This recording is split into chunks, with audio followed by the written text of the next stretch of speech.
They said the story was never meant to leave the cabin, that the trees themselves, heavy with the whispers of generations, had swallowed the truth whole. But every secret leaves a trace, and this one, this forbidden bond, was buried in silence for far too long. Brother and sister, bound not only by blood, but by something darker, something unspeakable. Their lives became a wound carved into the soil of a forgotten American town. And while the neighbors spoke in hushed tones, pretending not to see, the reality was far more disturbing than anyone dared admit. It began as a rumor, a strange closeness between siblings that unsettled the church pews and stirred the suspicions of the schoolhouse. But the further you go into their history, the clearer it becomes.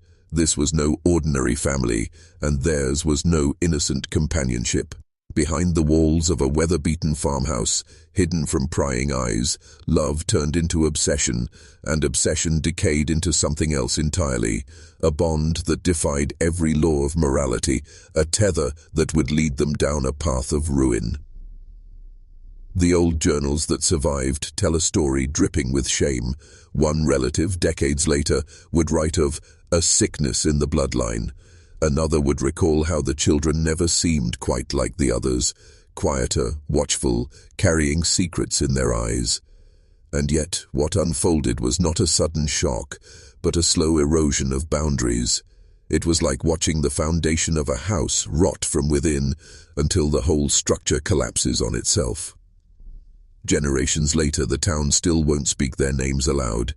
Some claim their descendants left long ago, fleeing the stain of the past.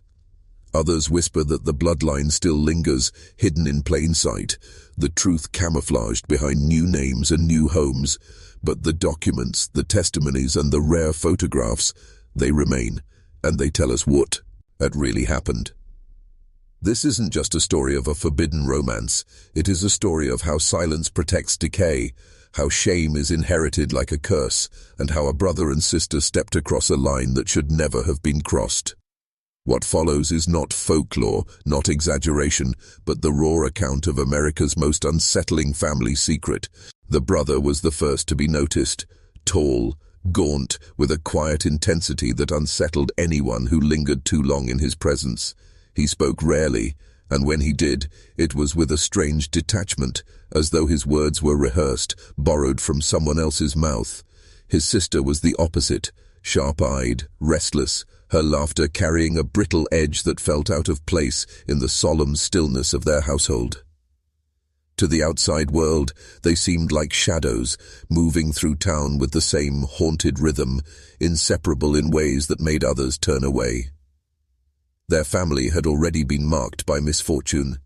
The father was a drunk who vanished into the woods for days at a time, returning with a silence darker than his bruised knuckles. The mother carried the weight of secrets on her shoulders, her face drawn, her hands trembling as she scrubbed the same dishes long after they were clean. In that house, the children learned early that rules bent easily and boundaries could be erased like chalk in the rain. It started innocently, or so the family claimed when whispers began to spread. The siblings would vanish together into the woods, gone for hours, returning with dirt under their fingernails and eyes that seemed to carry something unsaid. They lingered near each other in ways that unsettled even their relatives, but no one dared confront them. To speak it aloud was to invite shame upon the entire family, and in that small town, reputation was worth more than truth. Years later, when journals were uncovered in a trunk hidden beneath the floorboards, the story became clearer. Her words were the most haunting. "He is the only one who understands me. I feel as though I was born for him and he for me. If the world calls it sin, then the world has never known love." Reading those lines, the air seems to turn colder, the ink itself carrying the weight of a thing forbidden, something not meant to be witnessed by strangers. Neighbors recalled their unease, the way the brother's hand would linger too long on his sister's shoulder, the way her gaze seemed to hold him with a devotion that was not sisterly. But small towns thrive on silence. What was seen was never said aloud, only buried under layers of gossip that never reached the surface, and in that silence their bond grew stronger, hidden like rot beneath polished wood. The truth, however, has a way of seeping out, and as the years passed, their secret would no longer remain confined to that crumbling farmhouse. By the time the sister reached her late teens, the bond had shifted from whispers of closeness into something undeniable. The townsfolk saw it in their eyes first, the way they watched each other not as siblings, but as something else, something forbidden. At church gatherings they sat apart from others, huddled close, whispering in tones too private for family. Mothers tugged their children away, fathers cast glances heavy with suspicion. Yet still, no one dared to confront them directly.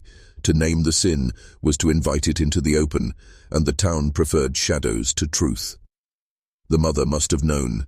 Her hands would tremble as she lit candles at the supper table, her eyes darting to her children as though she were caught between horror and helplessness. Some say she tried to intervene, sending the daughter away to stay with distant cousins, but the bond was too strong. Letters passed in secret, messages hidden beneath loose floorboards, and when she returned, their connection was fiercer, as though distance had only deepened the hunger between them. The journals reveal fragments of this unraveling. His words were colder than hers, more deliberate. "She belongs to me. No one else can see her as I do. They would never understand what we are." That sentence alone chills the spine, for it strips away any illusion of innocence. This was not the confusion of youth. It was possession, obsession, a love that had crossed into a darkness from which neither could return. Some stories speak of children born in secrecy, hidden from records, their existence known only by the few who stumbled too close. Others claim that the pair never produced offspring, their union sustained instead by a private world of secrecy and silence.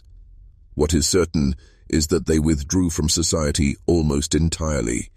The brother abandoned work, the sister stopped attending school, and their home became less a house and more a fortress. Curtains drawn tight, voices muffled, footsteps quiet, yet the neighbors always felt something stirring behind those walls. It was in those years that the family name began to rot. The whispers spread beyond the town, carried by travelers and distant relatives, until their story became more than rumor.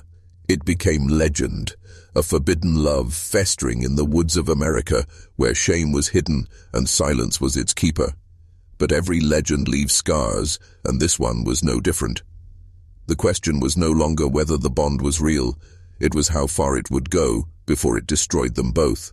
The destruction began slowly, like rot spreading through the beams of a house.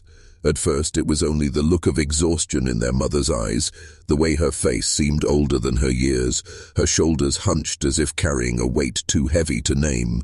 But soon the effects began to ripple outward. The siblings had bound themselves together so tightly that the world outside their farmhouse became unbearable.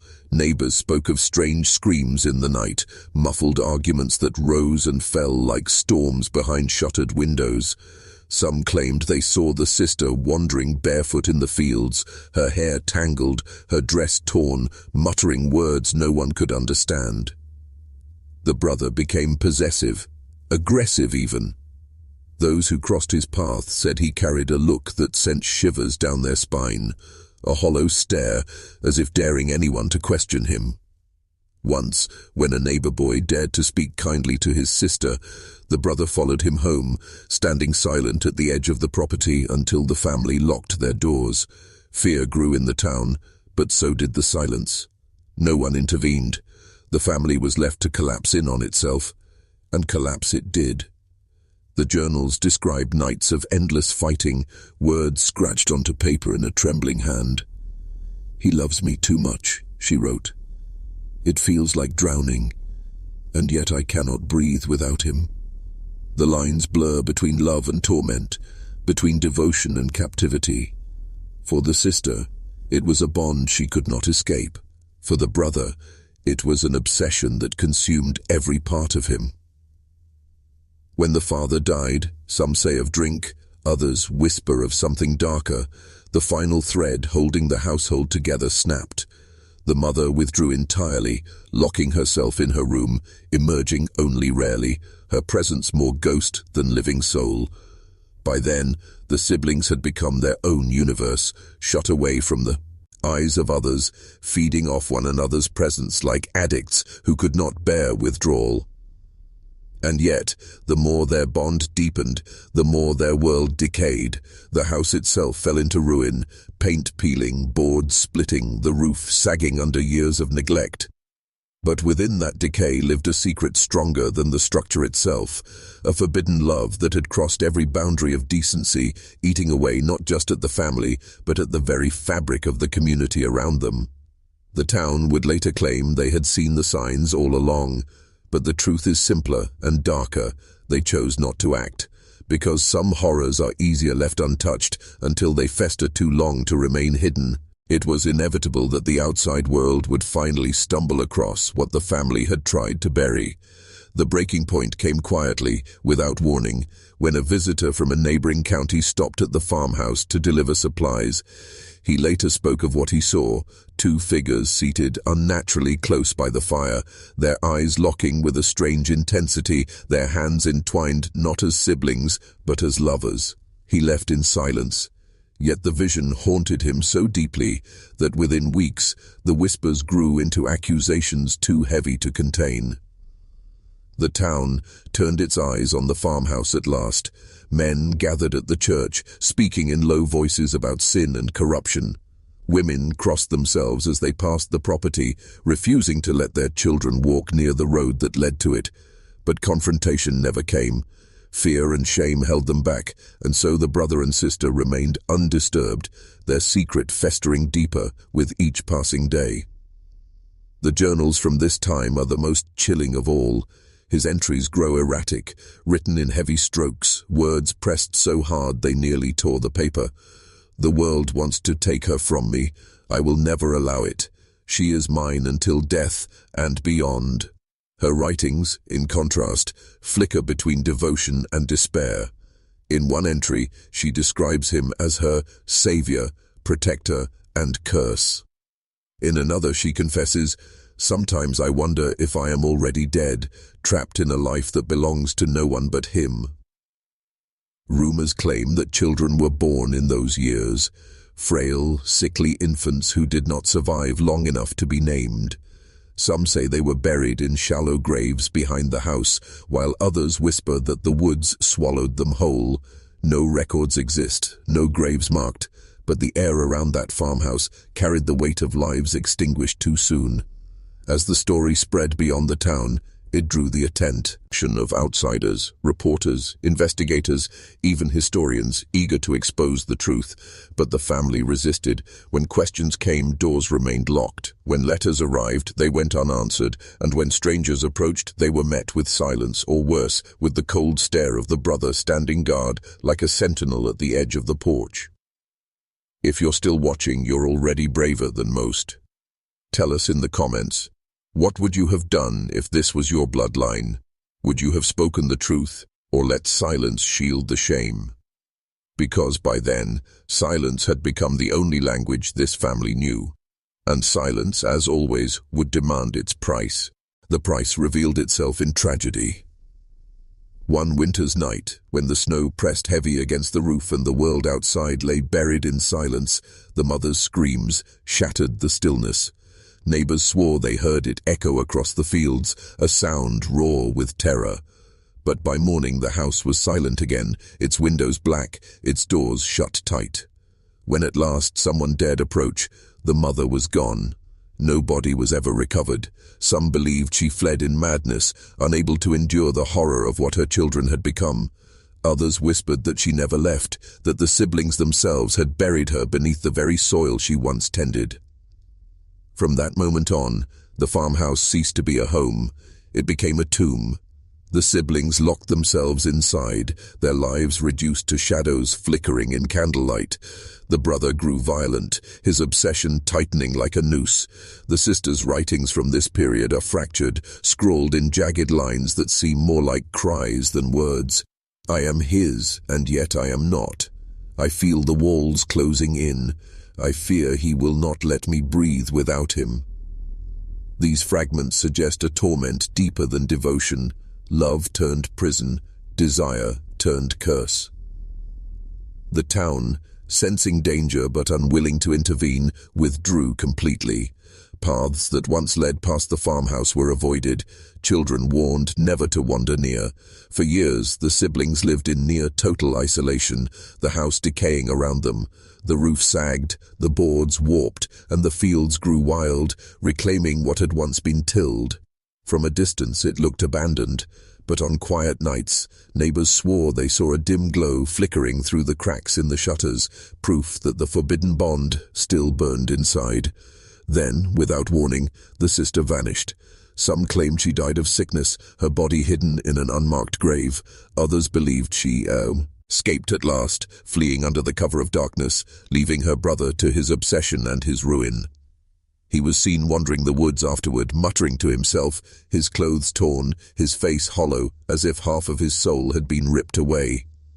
The journals end here, their final pages water-stained and unreadable, leaving only silence to finish the story. What became of the brother remains uncertain.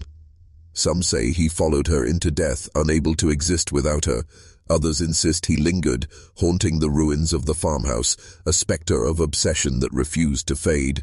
And so we return to the silence. It lingers heavier than any artifact, heavier than the graves themselves, because silence is not emptiness, it is protection.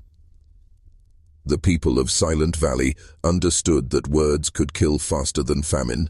If neighbors spoke too loudly, if officials pried too deeply, if churches condemned too harshly, the valley would be destroyed, its families scattered, its shame laid bare. So they chose the old way, secrets buried with the body. Whispers passed only behind doors that never opened to strangers. When children were born with twisted limbs or clouded eyes, they were not seen outside the cabin walls.